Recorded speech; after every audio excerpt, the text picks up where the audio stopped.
What's up, fellas? We are back with the After Action Workshop. My boys are back in town here. Chris, you are up in the first of all, you take that hat off and burn it. That's number one. You burn that damn thing off. So that's first thing. No, but Chris, man, you're up in New York, I believe, where it is like the frozen tundra right now. You out there doing the good work, brother. Tell me what's going on. So we got so we're doing a training for it's a national FOP training, Power and Peers. I was part of the folks that helped create it, and we're up here in Lake George, trying to train new trainers so that they can teach, so I don't have to do it anymore. So they can go out and do what they got to do. But yeah, it's cold as shit up here. It is. This morning it was at like 4 degrees. But it warmed up. It's 20 degrees now, so it's Cool. yeah, Heat wave. It's super hot. Yeah, it's heat wave coming through over there.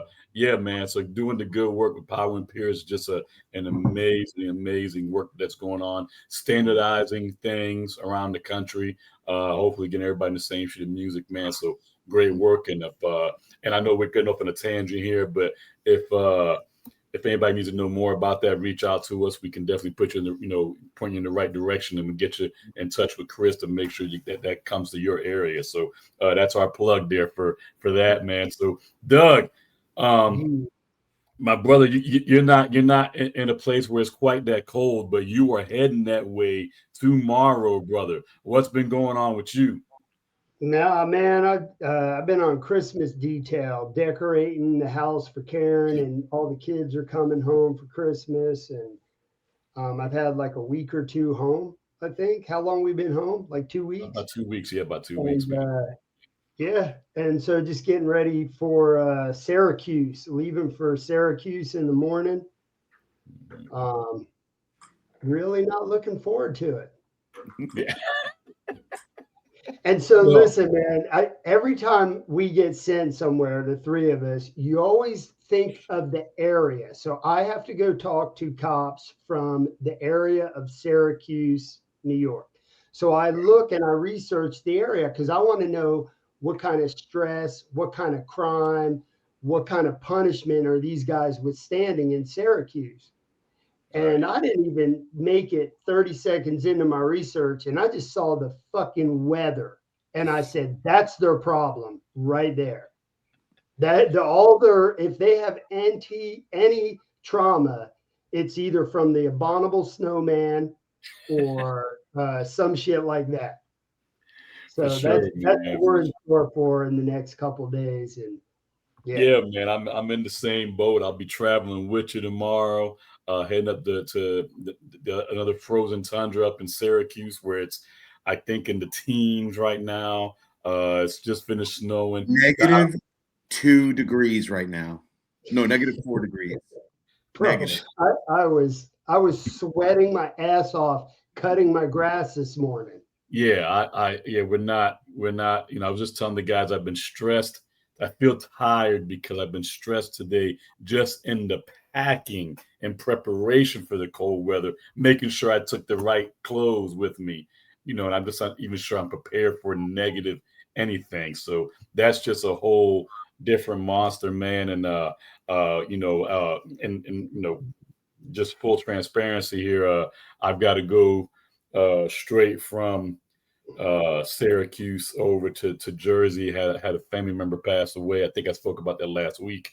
So I'm heading over to that service. So I'll be up in the cold for a little longer than I want to be. So yeah, we're doing that, man, and that's that's going to be a rough week, man, to dealing with that stuff. But today's show, man, is one of those. Today's workshop, I should say, is one of those things that we talk about all the time, and man, we are absolutely funny or weird about this stuff. How the gallows humor, and we I mean, isn't it like a survival technique, Chris? Is that a good way to put it for us? It's kind of one of those things that we use, man, to kind of get through some of that bad shit. And I'm really quick thinking about a story you once told me, Chris, and if you can tell a story about a homicide you came upon, and the guys were in a truck, I believe it was like a van or a truck, and you Yeah. were badass homicide. Badass homicide Hey, detective. go ahead, man. I'll let you take it on. Yeah, it's a coping mechanism. It's one of those it's those things, if we weren't laughing we'd be crying kind of thing. A couple things that come up. So I was very new to homicide. Me and my partner were driving around, probably get something to eat or whatever, and we heard a call go out for it was shooting in progress, and it was around the corner from where we were. And so we're like, oh shit, we're right here. So we book around the corner, we head up over there. You could still see the gun smoke, and you see this one like a Ryder or U-Haul truck, like all shot up. So everybody's kind of scattered. It's in the projects and stuff. So everybody's kind of scattered. I had run up to the truck. I'm like, all right, let me see what's going on. Was it a robbery or whatever? And I say that robbery, and this is part of the humor, is if I talk to somebody after they've been shot, one of the first questions I would always ask them was, what'd they take? Because if they took something, robbery's got to take it. so I was like, all right. That was the only question. And we used to race out of the like if we were in the office, if there was a shooting that gone out or robbery or something like that, we'd haul ass, because if the first one to get there, robbery like they didn't try to take anything, did they? And they'd be like, nah, or we'd be like, what they take? So so we get there, and the truck it's a little bit higher, right? So I climb up in there, two dudes just laid out, like in the truck. I'm a homicide guy, kept my cool. We got on radio, like, be advised, this is unit, and I when you put out your number, everybody knows who you are. So like, this is unit so and so. Go shows here on the scene. We got an active homicide and blah blah blah. As I'm on there, this fucking guy leans up, like scares the shit out of me. So mind you, I'm a brand new homicide detective. I've been doing detective work for a while, but I'm a brand new homicide detective. I roll up on an actual shooting where there's, the guys, everybody's injured and shot, and whatever. And I call out that this guy's if anybody should know who's alive or dead, should be a homicide detective. This guy like leans up, scared the shit out of me. And I was like, disregard, he's alive. And everybody's like, what the fuck? So by the way, I got home, not home, but I got back to the office. Bro, it was not people like laying in their chairs like they're dead and be like, oh, I'm alive. Fucking hilarious, man. But you know what's funny is that now just imagine. I mean, you can't. You had to be careful telling that story to John Q. Public.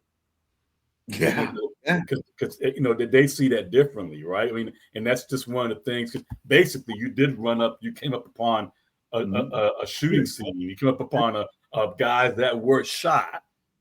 This happened to not die, but these are guys that are shot. It's a serious scene, and you talk to John Q. Public, man. They don't kind of understand us making the joke out of it, and you're saying it's a coping mechanism. Expound on that a little bit. So I'll tell you, it's a better example of it. We were digging up at Ground Zero, and it was me and I think I've mentioned this to you guys. I think you guys know this before, but we were digging at Ground Zero, and a buddy of mine who's a former Marine, we came up to help out, and he brought his old fatigues, like his old kit that he used to wear. Good for him that it still fit. I mean, it didn't fit great, but it fit his BDUs. So he's over there. I'm about 16 to 20 feet down in the hole, and we're working on trying to clear some debris and get some stuff like that, because there were some voids or whatever. And he's got a K12 saw above me, cutting rebar, but he's standing so that his crotch is like right above me here, and he's just sawing away, and it's just raining like metal and shavings and the sparks and everything like that. And it was me. It was from our department. You had LA was out there, different LA Fire, PD, and stuff like that. Sheriff, Utah, like Urban Search and Rescue. FDNY guys were out there. NYPD guys. Like it was a good mix of like a whole bunch of different people. And so we're all like kind of, now mind you, we're digging on the collapse of the Trade Center. So we were there for, I think, but at that time we'd been there like 16, 17 hours. And I look up and I said, hey, fucking Private Ryan, do you want to slow down working your goddamn saw? Because he was like that. So he was like, he would like dip his ass on my head like this. So I'd punch him in the in the nuts, and we were just like goofing around. So we're joking around because if you think about what we're doing, it's pretty heavy. So Utah was using a pole cam, and they found what may have been the remains of a first responder. We went from laughing hysterically, joking each other, and jive and all this to dead. I mean, it was quiet. You can hear a pin drop, and there's a bunch of stuff that goes on when we were digging. Like the whole site kind of shuts down, and then it was probably an hour or two where we were just kind of sitting in quiet, and because we got to wait for whoever it is or the remains for that firehouse or whatever it is to come and they collect their remains and do all that good stuff. And so we were just kind of like sitting there, and we had come out of where we were. We couldn't get to initially to where we were going to because the engineers were like, it's unstable. You can't cut this because it's not shored, and very dangerous kind of environment. So we kind of stepped out and we were taking a break, quick water break and stuff like that. And while we're sitting there, just you're kind of revisiting all this horrible shit that we just saw. My buddy starts like coughing, like the guy, unfortunately he passed. Rance started coughing and hissing, and I'm like, you all right? And we're around dust and all that shit. he's like, yeah. And then somebody next to him starts like snot coming out of their nose and blah, blah, blah. And I'm like, what's going on? And I look over, his entire side of his pants were orange because this asshole decided to bring his duty belt that had capstone on it and punctured it when we were drinking in there. So when we were hanging out or we're just sitting there drinking waters and so now everybody around us is coughing. And one of the guys that was because Department of Sanitation was out there in trucks, like moving people around. One of the guys out there is like, what the fuck is going? And so everybody starts laughing. I said, this asshole decides to bring caps, and we were just joking around. That's what it was. I mean, we were stressed. We were emotionally just physically exhausted. And if we thought about the fact that we weren't trying to save anybody. We were just trying to pick up dead people. We're recovering people. That's a heavy kind of thing to do. So we kind of joked around a lot. Anything that kind of got in our purview, we made fun of, or we joked, and we're like, oh, hey, look, this guy's bringing this capstone. Like, what do you need capstone when you're digging? Right. Or somebody would joke like, hey, can you face the other way because the buttons on your shirt are like gonna kill me? And it's a whole bunch of different things kind of going on at once. To me, it just knocks the edge off just a little bit, right? And the problem is, and this is where, and I remember this story distinctly, and it was a horrible scene, a homicide scene. Guys had gone in and just shot a whole apartment up, and everybody in there, was dead. So just a bunch of dead people in there, and they had whatever food. It was burgers and fries and stuff. They had just gotten some food, and the shooting happened. And we get there, and somebody was talking about we would get some lunch, and of course they got some burger and fries in there. You can go get some of those. And so we started laughing, Yeah. But fucking what happens, right?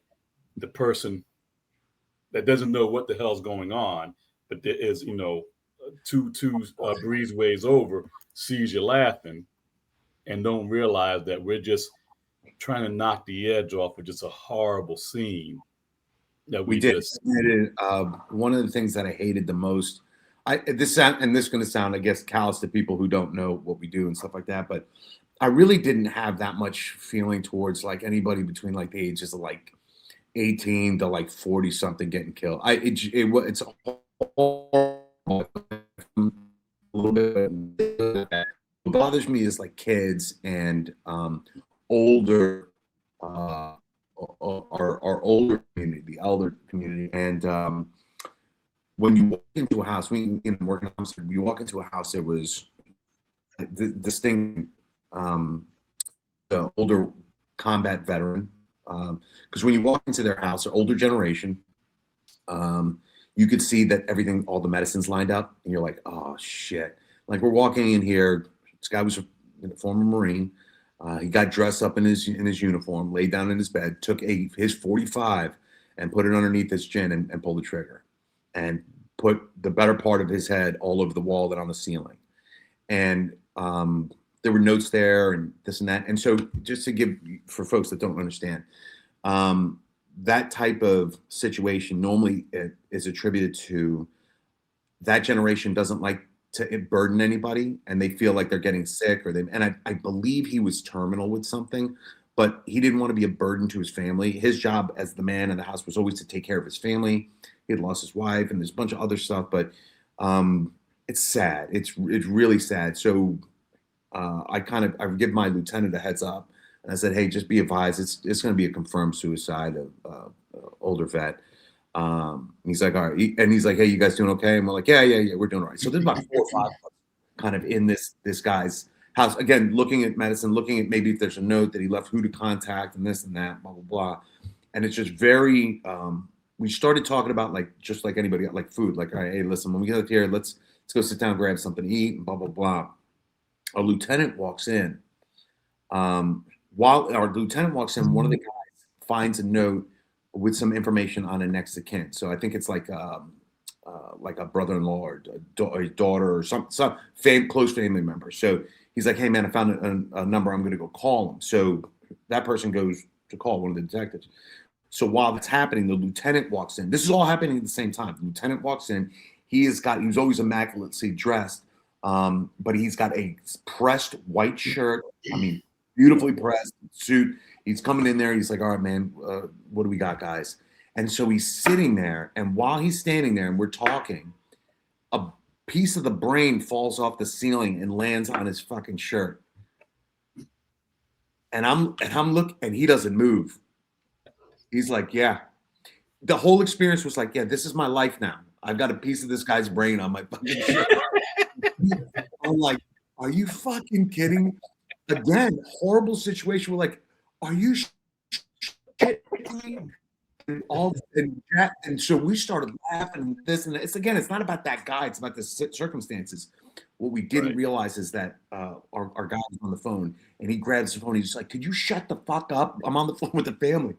And I kept on, and that kind of like stifled it a little bit until he got off the phone. Then we were just like joking and stuff like that. And then it became all about like, hey, LT, who's your dry cleaner? Or hey, do they get brain out? I mean, it was, but for me, like I hate going to those like the older suicides and different generation, like 60s plus, and it was. Let me ask you this, Doug. So like in those in any situation, you go to a scene and we're doing what we do and we're making light or making fun or having a laugh, maybe in front of a horrific scene or whatever's going on with your guys. Does that help bonding? Does that help to bring you guys closer together as a unit? Yeah, in a sense, it does. It cohesiveness. Mm-hmm. Mm-hmm. So if you joke about it and I joke about it, then I know it bothers you as much as it. Only a cop would understand that. I only know to be a cop. I'm sure firefighters experience the same thing. Anybody that goes on to that particular type of scene, and so that just shows that it's a bonding thing to go, okay, that bothers you, but there's also the component of is what Karen used to call me, serious Doug. There's this serious role because, like Chris said earlier, yeah, as you know, Raul, when we were on the teams, you could never high five, you can never pat anybody on the back, you can never give knuckles, and this even goes for supervision. But in the world we were in, that was unacceptable, and so that becomes real difficult when you're serious all the time. You can never say, hey, good job. You just got this bad guy out of the house because, people misconstrue it, or the news could have you in the background and look. Um, and so you build that up, and so there's no outlet for that, and then you have this other traumatic event, and it's the only way that you can see light in it. You can see light in such a horrible thing is in that moment, to let that person know, like, hey, it's okay that this is messed up. We're not laughing at this guy, we're laughing at this situation. And the best people on the planet that deal with this are comedians. Like a great comedian, they have a way of they're not making fun of one particular person. They're like, hey, this situation sucks, so we can sit around and pout all day, or we could just laugh it. It's really the same thing. It is. It is. I remember just about, and man, almost on every extended scene that I was on.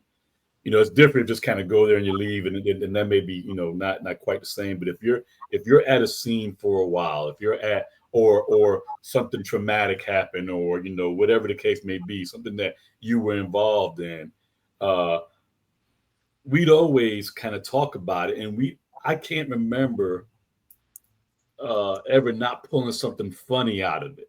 We would always kind of pull something funny out of it, or it would remind us of something that was funny, somewhere else. And I think that sharing that laughter about what we all knew to be a horrific, traumatic, scene, sharing that laughter built a little bit of a bond, because it's nothing that we can go and share with everybody else. Yeah. And there's also there's like the inappropriate humor. Yeah. So this is what that looks like. So I was running our peer program. You froze there. And I Chris, start all over. You were running the peer program. You keep freezing up, right. Chris. Am I back? You're back now. You started the peer program, is all I heard. Started the peer program, and it was 4:00 in the afternoon, and I hadn't eaten anything all day, and I was getting ready to go get a slice of pizza, and I had just gotten some pizza. I was going to take it home, and I got a call from an assistant chief, and he goes, Chris, I need you to come into work right now. And I said, okay, what do we got? He goes, I have an officer that's threatening to kill himself and his wife. And I said, and because I was tired, and it's a heavy situation, I said, in that order? And I thought that was fucking hilarious. And he was like, what? I said, I'm on my way. Like, I went over there, and again, it's serious. I didn't go home for another day or two after that. But that, like, what do you tell you if somebody's like, hey, listen? So basically what he told me, he goes, a cop is going to kill his wife and kill himself. Right. But the way he said it was a little bit goofy. And the only thing I could think of was, instead of all the, if he kills himself first, he's like, that's where my mind's good. She's good. Yeah.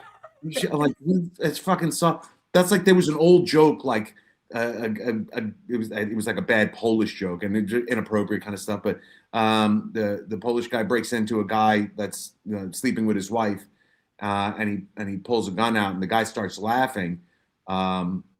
He's like, well, what are you laughing at?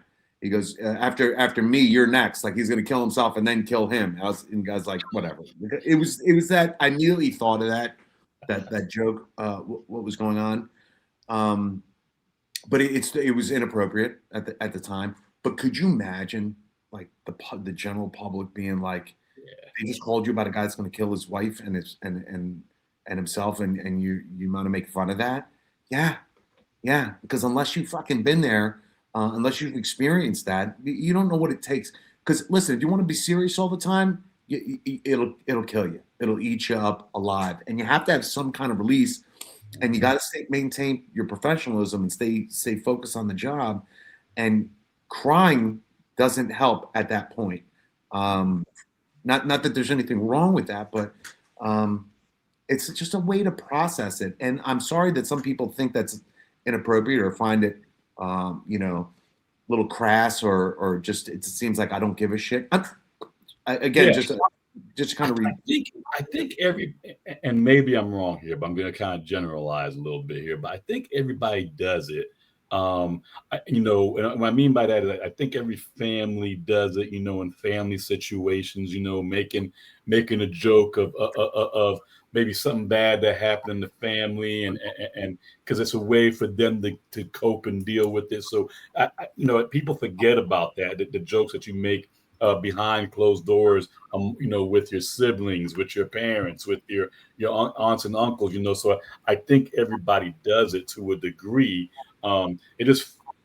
I think people also think that we're robots, and we don't do that, and they forget that these are things that have to get done, and it does help lighten the load a little bit. It does build, I believe, a bond between the guys that are there with you, the guys and girls that are there with you, because you're saying, and it may be a little bit inappropriate, you know, at the timing of it. The joke may be a little bit inappropriate, uh, but That's it's a only situation where it's too soon yeah, maybe it's, yeah, exactly. Maybe the situation is where for it's too soon, the but person.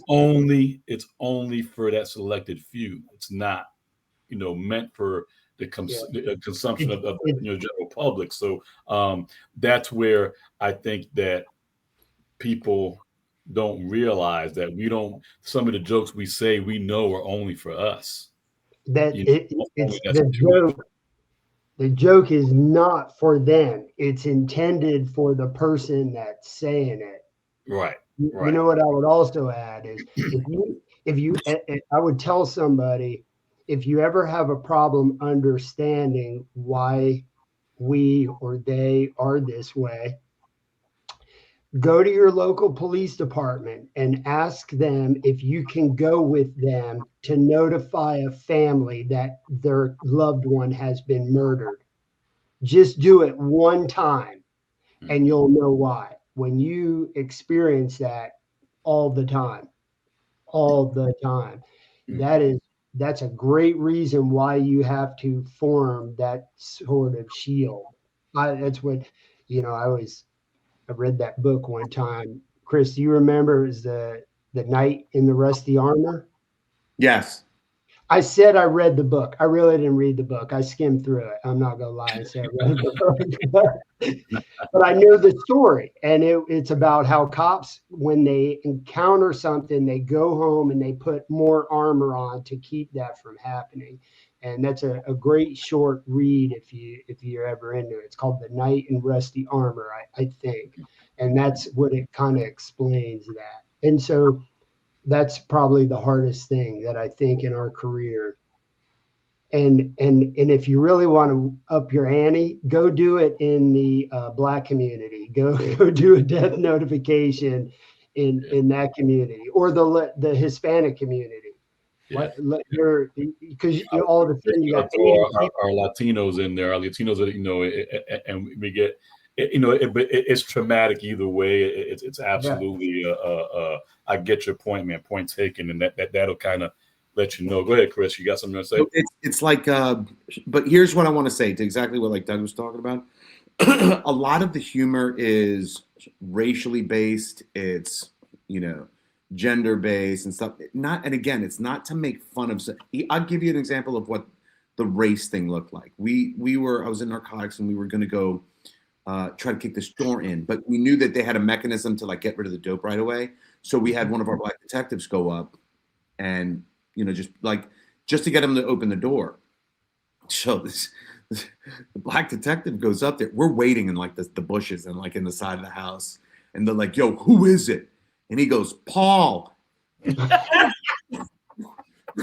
We're like, what the fuck was that?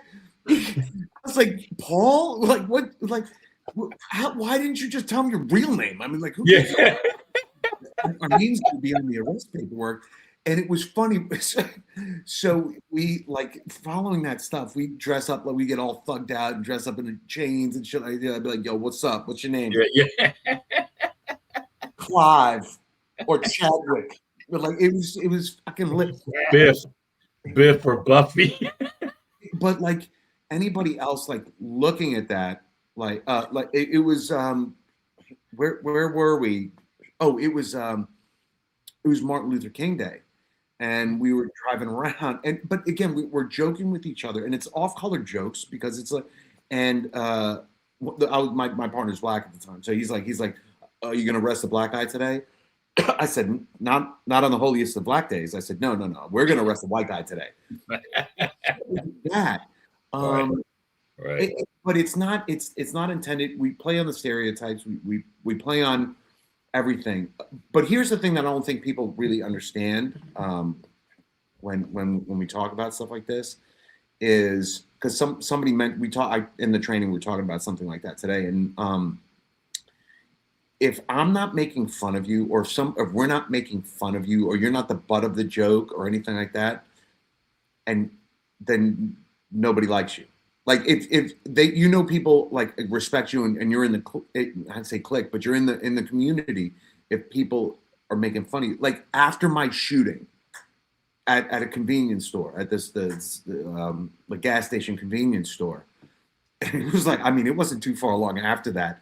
There's one of my boys comes up to me. He's like, "Hey man, you can tell me." And I'm like, "Tell you what." He goes, "That guy cut you in line." Like I shot a guy, but like.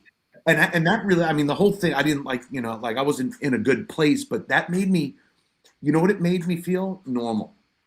It made me feel like he's, because everybody like walks on eggshells around. Yeah.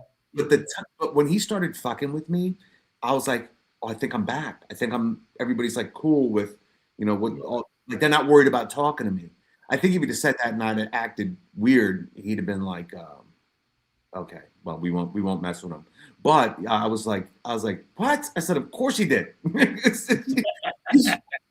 think I'm going to let him get that last lotto ticket? I said, that ain't happening. Not on my watch. And again, just kind of goofing around. The guy, my friend that we were up in, one of my old partners. Yeah. We did a drug buy and a takedown, and he and another detective got shot. Paul got shot. And I think I know who Paul is too. Yeah, go ahead. You know who Paul is. So they had shot, and both of them got shot.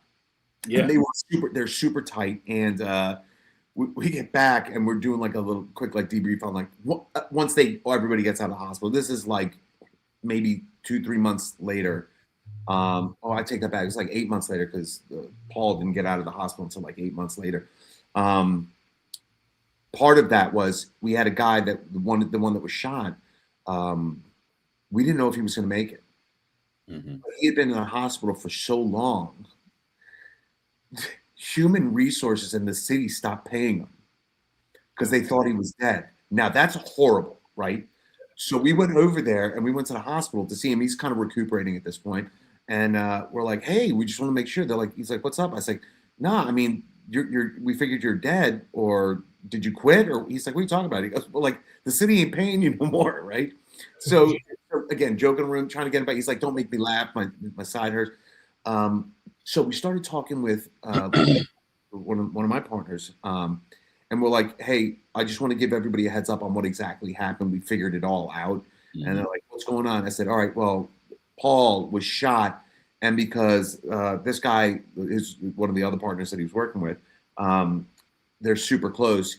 He didn't want to get stuck with all the paperwork, so he figured he'd shot himself in the leg. So because my guy was shot in the leg, so he's like he shot himself in the leg to avoid being the only one at work that has to do paperwork. Like, I mean, but that's what it was. It's no different in the military. Military's fucking crazy. Crazy. Yeah. We used to write bombs. Ordnance guys would write stuff like, hey, when you get over on deployment, like, hey, thanks for letting me hang out with your wife while you're deployed, or hey, this is for you.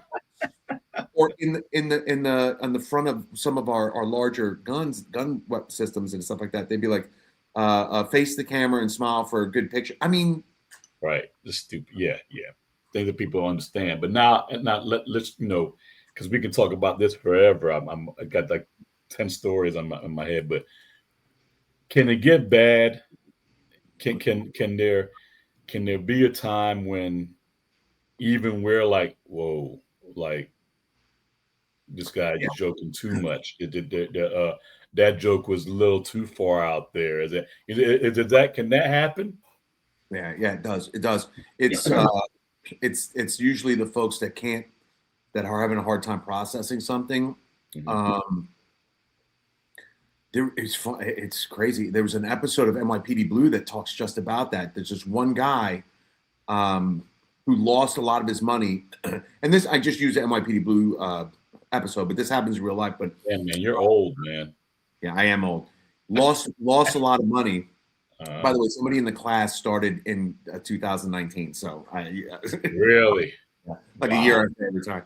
Wow. So he had lost a lot of money gambling. He had a problem gambling. Uh, Family life was in shambles. He would stay work late and all this good stuff. And what he was doing was, because he just didn't know how to process it, he would go into the booking area and take orders from the people that got locked up. Like, hey, we got to pay. We got to bring you food. Is there something you'd like? And he would be taking like restaurant orders. And the desk sergeant comes up. He's like, "Hey, listen, it was funny at first. He's just doing this all the time, and he's Right. riding these people up. And when they don't get their food or their filet mignon, or he'd be like, "Do you want lobster?" He goes, "Can I get lobster and steak?" He goes, "Why not?" And so he was overcompensating by trying to like be funny and the joking guy, and that happens a lot at work. You'll people that never take anything seriously, Mhm.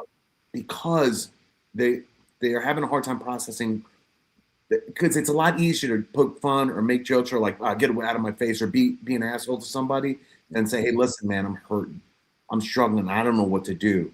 So it's kind of like you just lash out in the only way you know, and it's making jokes, and it's inappropriate for those things. It's Is it an avoidance of just I think sometimes it is an avoidance, but I think another way it's they're no longer able to avoid it, and it's either cry or be angry or lash out or joke. And so for those situations, because normally they do it in public, they do it in like a group of people. It's never like a one-on-one kind of thing.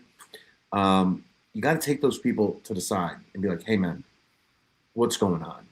And I will tell you, more often than not, when you pull them to the side and like, hey man, what's going on? They break down. yeah.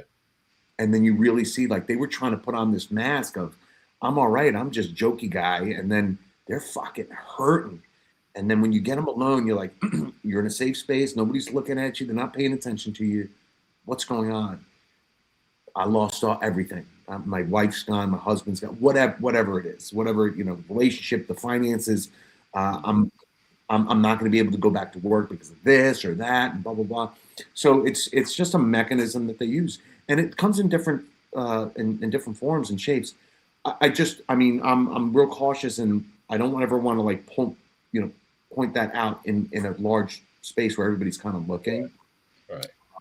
Or somebody, I see that a lot with like there was a kid that got a DUI, officer that got a DUI, and was suspended but was on administrative duty at the precinct. And I went over there to see him. I'm like, hey, I said, hey brother, how are you doing? You holding up okay? He goes, do you need me to drive you somewhere? I know a good bar. And I'm like, you're on the desk, right? You're admin. You're probably looking to get fired because there was an accident with injury. I said, you're joking about that here? Like I mean, okay, cool. So I'm talking to him. He's like, what do I do? He goes, I'm stuck here.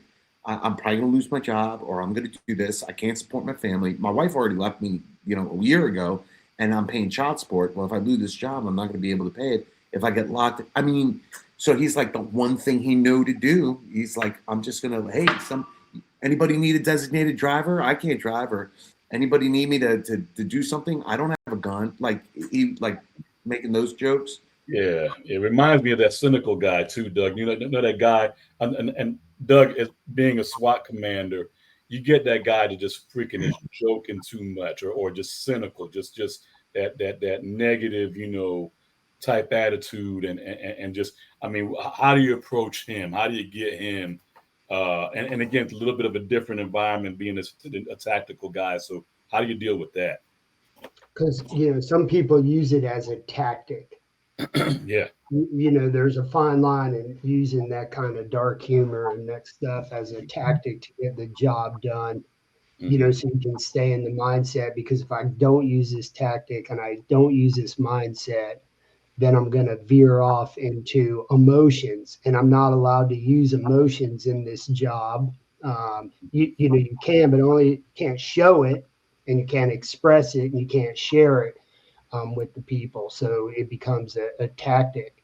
But the like kind of like what Chris said earlier, you got to pull them aside and say, hey, are you okay with this stuff? I know you joke about it a lot, but are you okay with it?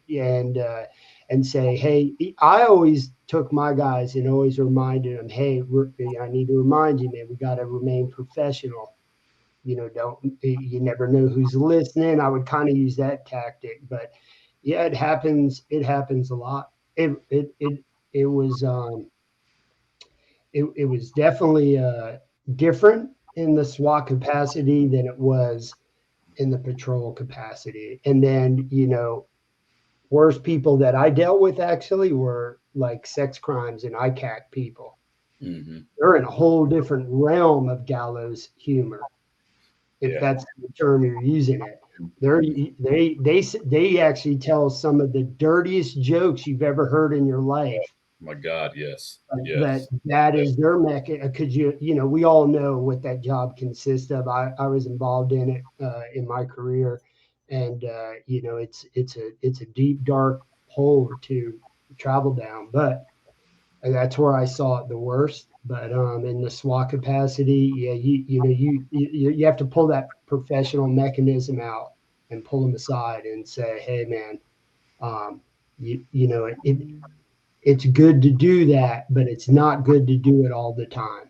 Right. Well, first of all, the ICAC thing, I kind of forgot about them, but you are absolutely, right. Them are some of the nastiest, but when it comes to jokes, they say some of the most just out there jokes in their mind, but you get it. Like everybody that knows one, and people that the ones that have been doing it for a while, and you hear their jokes, you understand. Like, wow, I'd never say that, but I'm not in that world, So and they're not in ours, So Let me you ask, have, well, let me ask you something, yep. because I think this also applies to it a little bit. There was a couple of things that when we went, we had done some search warrants. We were getting ready to kick the door in on some pretty heavy hitters, and there were certain scenarios where we were like, there's a high chance that somebody's going to get hurt or killed on this. I mean, it is we have to do what we have to do, and there's been a couple like hostage situations and stuff like that where. And I remember, like, right beforehand, a couple of us were like, all right, if I don't make it, someone delete my entire computer history. like someone clean out my locker, somebody do all this stuff. And I remember thinking about it. I was like, you know what? I think part of it is, yeah, it's a little bit scary, and we're doing that. So it's maybe not so much that we're gonna cry or we're sad, but it may be nerves and scary. And then you're like, rather than be like, oh my God, I'm afraid, like kind of get that anxious nervousness out of you. But you talk about something on your way to the Pulse that you kind of you kind of get, you kind of become okay with understanding that we're probably not going to come out of this. Yeah. And there, I think sometimes we do a little bit of humor, like when you're past it, and you're like, oh shit, we didn't die. Right. I think rather than going, oh my God, we almost, we start cracking jokes. Right. Like a purge. I mean, is that kind of jiving? Absolutely. We had plenty of jokes for Pulse, and people that don't know, Pulse is a gay nightclub, so that just kind of lended itself to some jokes there. That again we're a little off color that I would never repeat in a mixed audience, but it helped for a little bit, just kind of hey, we got through this, and that bond, it makes it even tighter. I think what I was, and you guys have kind of talked about is, I guess, I, I believe that the Gallows humor is absolutely necessary for what we do in dealing with it. I think the uh, the point that we got to also make sure that we emphasize is that we want to make sure there's not a numbness, and then just we lose compassion and those type things. So we've got to. It's great to go ahead and use humor to cope, but not to the point where you're just not feeling anymore, and those type things. That's what I was trying to get. That makes sense. Yeah. You know what? Yeah, I, go ahead, Doug. I was just saying, sometimes it can be used to a benefit. And a lot of people don't realize this, but the three of us, for the people that are watching and listening, the three of us have seen each other speak so many times we can do each other's presentations. And we know each other so well that we can see tones in our voices, body gestures that we're struggling telling the story, which amazes me. People think it's cool being up there. It's never cool. And so a lot of times we will say shit to each other, interrupt the presentation. And I'm going to take a sidestep here. The greatest example I have is the time Raul was speaking about Pulse, and Chris goes, "Thank God you were there dancing that night." Do you remember that? And some people probably like, because it's Pulse, right? It's not funny, but Raul laughed. Yeah. And Chris achieved what he was trying to do. He was trying to say, Raul, tell the story, but don't come away from there. Come to the light. Don't relive the moment. Heavy. Yeah, it gets Yeah, heavy. it's heavy. So, in that moment, I'm sorry for using that example, but No. that's one. It's perfect example, man. Perfect example. And I think that's what is done. Like, if we don't use the humor, if we just stay robotic, if that's the right word, I'm not sure if it's the right word, but if we stay robotic and just hold it in and completely professional throughout all of it, man, I just don't know how much any person could take without breaking, and that just truly exploding on you. I think that those jokes are a way for us to take that pressure valve and just take a little pressure off, right? To make sure that we don't explode. That's why I think that humor, helps. There was there was a guy, he passed, police officer, got of cancer, and he was in remission for a little bit, and it was getting bad, and he had come out. We were over in K9 at the time. The guy, he'd come out, and some family members had come out, and kind of sad. It was, seeing somebody kind of wither away a little bit and just kind of not be themselves anymore like that. And we were outside, and I remember thinking, I'm like, this is super heavy, and he's not wearing a hat. I said, for Christ's sake, man, put some fucking suntan lotion and wear a hat. You're gonna get cancer. And he just lost it. He started laughing. He's like, yeah, that's a good idea. I could get cancer and stuff like that. But it was one of these things where, like, it was so heavy. Mhm. But it wasn't like, hey man, you're bringing me down. Let's lighten it up. It was heavy, and it needed to get some levity. And I do it all the time. Like with my mother-in-law was sick and she was in the hospital. My dad's sick and in the hospital, and he's had chemo before, and so his hair's kind of gone a little bit. And I said, he's got like 3 hairs that are kind of going over. I said, hey, you want to brush your hair before we go outside? You look like a mess. And he's like, a couple things. He's like, number 1 or number 3? Which one am I doing? So while we're doing that, and I think I was telling you guys last time, we were doing, we were going through radiation treatment, and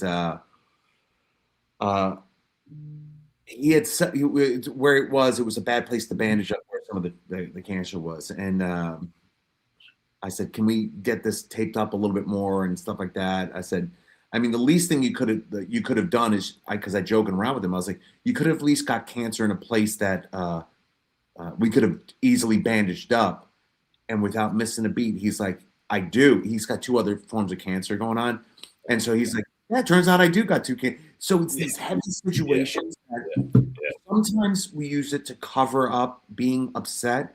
Sometimes we use it to bring us out of being upset. And sometimes we use it to cope and to hide what's going on. So it's not just one thing. And I think like we've all kind of touched base on all those different things that it can be. But it's So let me ask you guys this: do you bring the gallows humor home? oh yeah. Yeah, unfortunately we do. Mm-hmm. Mm-hmm. Unfortunately, we do, and it depends on what home is. Like, okay, Jill is a cop, so Gallows Right. humor comes from all the time. That's fine, but It doesn't work well in my house. no, Right. Right.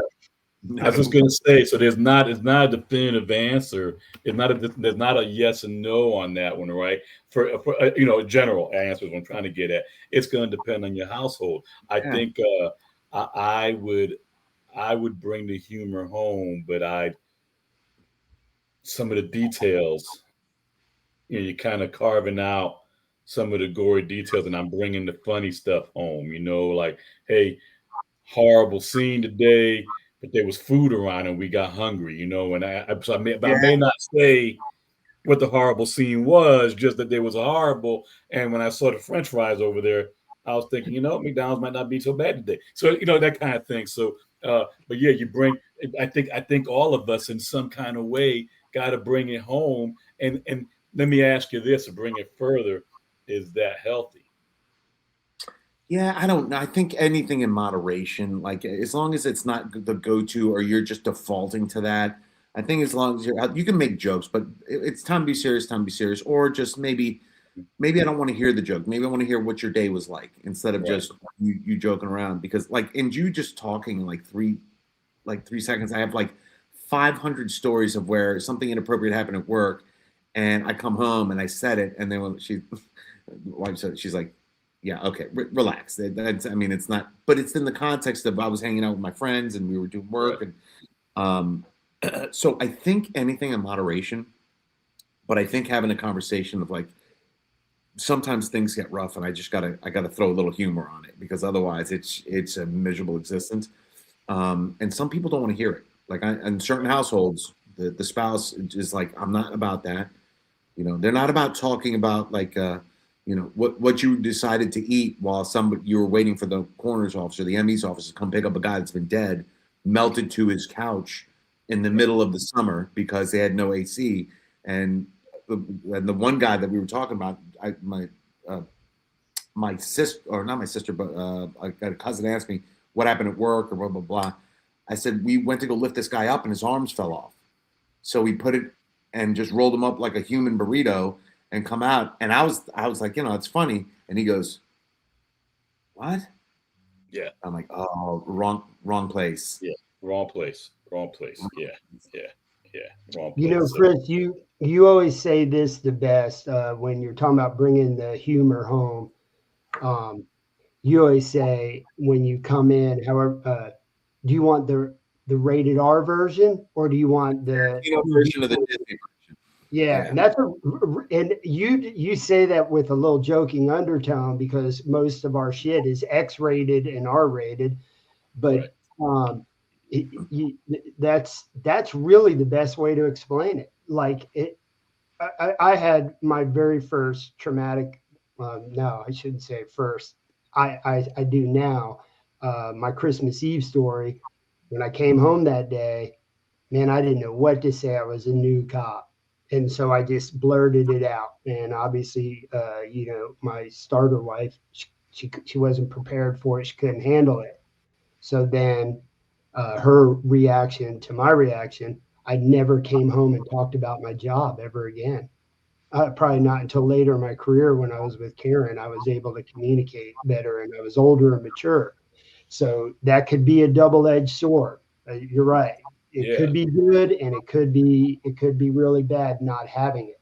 So I think the point here is that you've got to, we don't have the answer for everybody here. You've got to find your way in your household and what works Yeah. Your situation's a little bit different. You may have a wife that's a captain in a police department. You may have a school teacher at home. You may have a banker at home. So you got to figure out how you can talk about the things and how you can use that humor at home. It's not going to be the same for everybody. So and that's just in every part of communication with your spouse. When you're talking about the first responder world, you got to find your way, that's always true for everybody. So but hey guys, we're coming up on time here, man. So and I'm still freaking out about packing. So so, Well, with that, I quit halfway through it.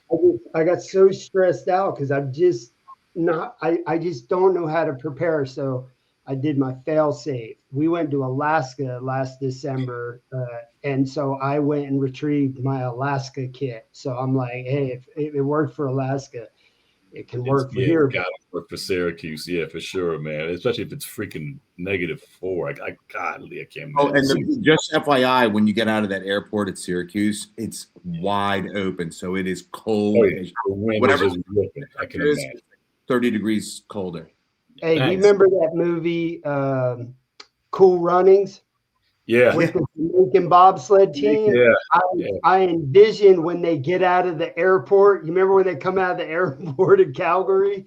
Yep. It's pretty close to Canada. We're up there, man. We're up there. Yeah, Syracuse is up there, man. So it's gonna be pretty horrible. with that, man, let's go around the horn, man. I'll turn to you first, Doug. What you got, man? Ah, man, just a really good conversation. That's a hard one. It actually is a hard thing to talk about and to understand and to make it explainable. But I appreciate the conversation. Yeah, that's an interesting one. And I'll just say this: whatever it is that you need out there to help you express yourself, keep in mind that you're the most important person to yourself. So whatever you got to do, work hard to find a way to express yourself. Don't hold it in. You got to let it out in some way, and just find the way that works for you. Absolutely, man. Well said. Chris, man, what you got, my brother? No, nothing. Just appreciate. I think there was a comment or maybe a response that somebody was laughing about something. Somebody laughed about something. Yeah, yeah. Unfortunately, I don't know when that is because it's a different platform and stuff like that. But I just want to put out, I appreciate, especially this time of year, I appreciate everybody that watches or and ask questions or whatever they're looking for. We did get somebody sent something in about they wanted to see what a different perspective was like. So I was just I hope we're here to kind of shed some light onto some of the things that maybe people don't want to normally talk about. And we're just an open book. So anything we could do to help you guys, and thank you for supporting us. But if you need something, just give us a shout. We're always here for you guys. Absolutely, man. Well said. Well said. And as always, I want to thank Marky, our boss, for doing what she does behind the scenes.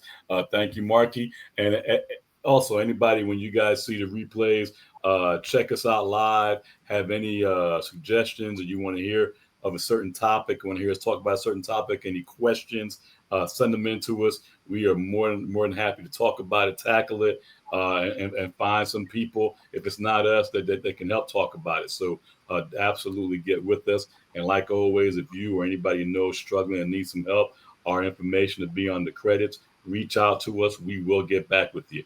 And with that, have a good night.